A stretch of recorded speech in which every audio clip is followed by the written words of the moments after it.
Hey guys, welcome back to another episode. My name is Mabi. I just finished watching E3 2021, Nintendo's Direct. This was a great one. They had a lot of new games, some updates, and a big reveal and gameplay trailer for Breath of the Wild, the sequel. So let's talk about everything that went through. This was on June 15th, 9 a.m. It went for about 40 minutes. And here's everything plus my opinion on it, etc. So, the first thing they showed, and this one was interesting. I knew they had to have shown a new Smash Brothers character, and they did. This character makes sense. To be honest, it makes sense. It might not be what everyone's clamoring for, but it's a good addition.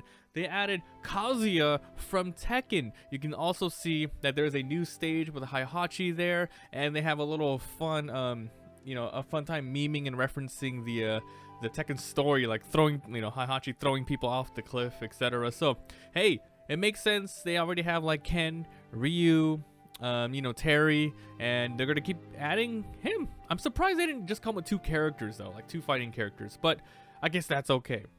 Next thing they showed, Life is Strange 1 and 2 coming to Switch, the remaster of 1, so that's cool. Guardians of the Galaxy, which we saw, I think yesterday, we looked at it. It looked like a pretty okay game. There's going to be a Switch release coming soon, and that's going to be cool. I just don't know if it can, how the frames will hold up there. Next up, they showed a really small preview of a game called Astria Ascending. I'm going to go look this one up myself because I'm interested if this one's out already or if it's coming to Switch as a new, as a new game. But this is a turn-based RPG, and it looks to be something around my speed, so we'll check out Astria Ascending.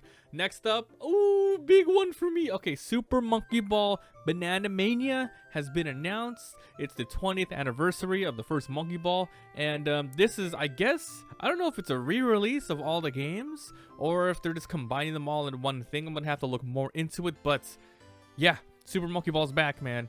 The first one, so good. I love it. Let's keep going. This one's a little confusing as well. I have to look more into it. Mario Party Superstars. Isn't there just a Super Mario Party out? Which it's just like the new one, right? And then this one, Super Party Superstars, Mario Party Superstars, adds in like N64 maps. I don't know if it's a remaster, but looking at it, man, it gave me good memories of playing the N64 one back in the day. So I'm not sure how this one works, but we'll see.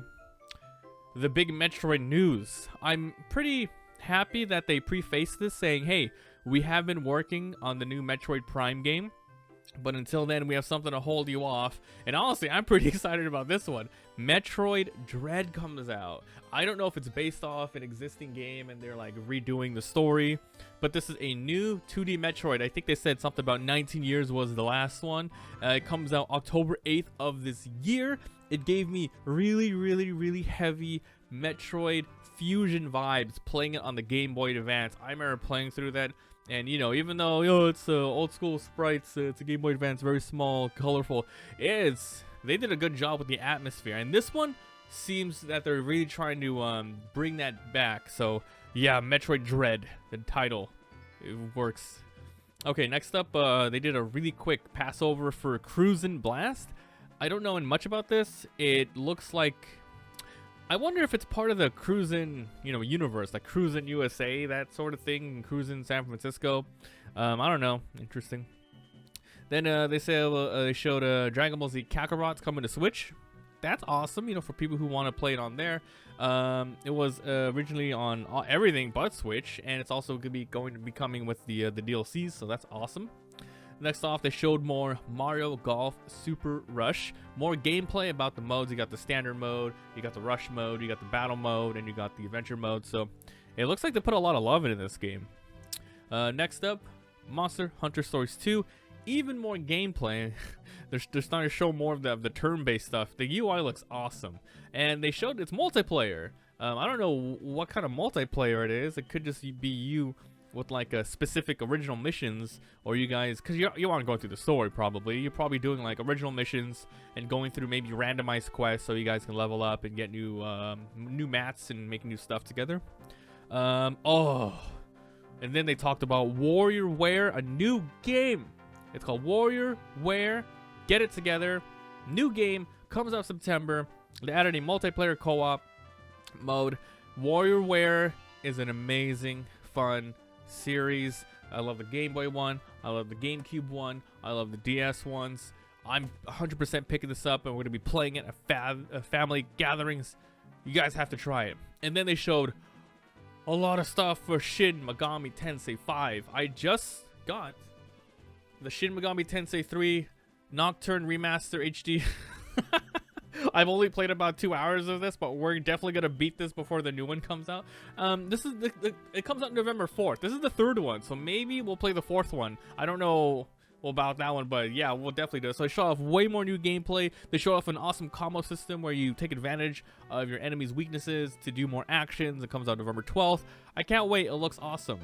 And then a random surprise. I'm gonna have to pick this one up just because I really love the series and support them. Danganronpa is coming out with a repackage. It's called Danganronpa Decadence. This is a Switch repack of the 3 games 1, 2, and 3, plus a new one called Danganronpa S. It's a summer game, summer standalone. It looks to be like a first-person turn-based RPG with all the characters in like a what-if scenario. I believe it could be a what-if scenario. It could be just for fun, or it just could be like part of the game itself. I don't know. So I think we're definitely gonna play this, and I have not finished 3, so I'm gonna rebuy this. I'm not gonna play 1, I'm not gonna play 2. I'll be done with that. We're gonna play 3 because I didn't beat that game, and then we're gonna jump into Danganronpa S. So perfect timing. I've been wanting to go back and play number 3.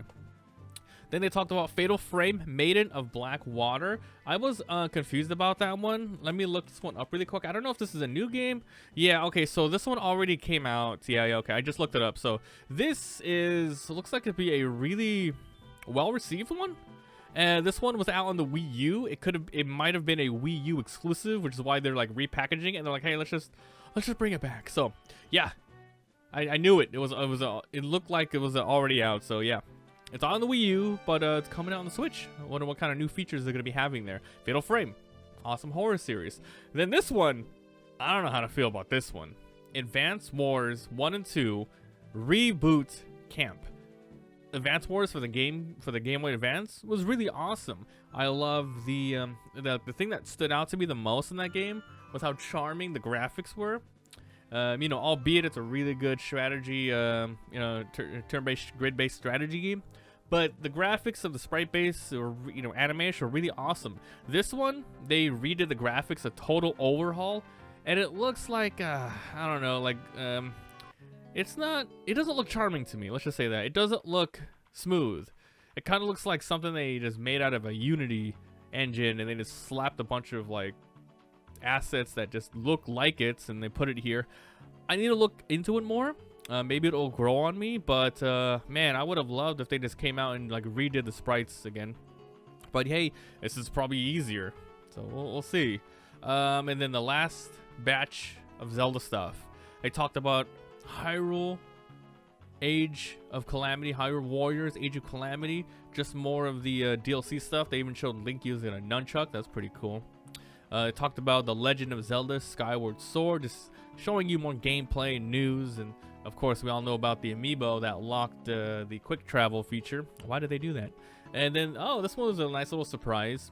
They showed a little Game & Watch that you can buy soon, November 12th, and it's going to have 4 games on it. It's going to be The Legend of Zelda 1, number 2, and Link's Awakening, as well as a Vermin minigame, but it's going to be a Link instead.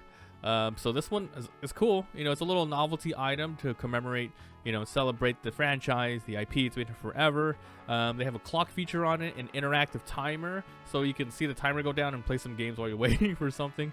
And then the big thing, the Breath of the Wild sequel. They said they've been working really hard and they finally have something to show us.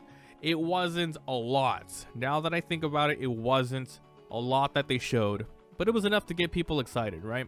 And if you really want to break down the trailer, I'm sure some people can see a ton of new things, right? So first of all, there's going to be floating islands. It looks like all of the enemies are coming back. It's going to be the same world, same mechanics. I think the reason why they're doing floating islands is because they did want to make a new game, but they wanted to make it different enough, at least the environment. So you're most likely, I don't know, you might go like from the bottom to the top islands and running around, but I have a feeling it might just be top islands like Skyward Sword. If it does happen that way, then you know all of the areas and continents are shifted around, and they might reuse. Like, it would be nice if they did reuse small areas, like the town that you made in the first one. You can see it being lifted up there. I think that'd be really cool. But I don't know if everything gets lifted up or just like a section goes up. There's a lot to be seen there. So if it's similar combat, they even showed you using your what the hell, your iPad to you know, teleport to freeze things and all that stuff. And there's a new little, they show off a new mechanic where Link would go from the ground and kind of phase into the island and then go back to the top and re-emerge from there. So it could be a new teleport thing. It's probably a new like major feature in the game, like maybe for you to get around besides using your glider. So that was it for Nintendo's E3 Direct. I loved it. It was my favorite one of E3. They won for me personally. Nintendo won E3. It's awesome.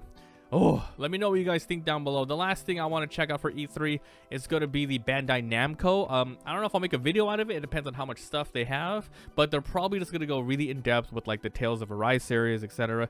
But yeah, we'll see if they show off anything new there. But yeah, E3 this year was a little lackluster. The best things were the Microsoft conference and the Nintendo Direct thing. But, you know, this is the first, you know, they had like a pretty much crap year yesterday. So I guess they're all scrambling to show whatever they got this year. Hopefully next year will be much more crazier and hype. And also check out the Video Game Awards, also coming out today as this video is here. So if you guys enjoy, leave a like. It helps a lot. If you haven't already subbed for daily videos, you want to see Let's Plays of anything I do, head over to my Let's Play channel called Mabi vs. Games VOD. Link down below, and please follow me on Twitch. I stream most days of the week. Thanks for watching, and I'll see you guys next time.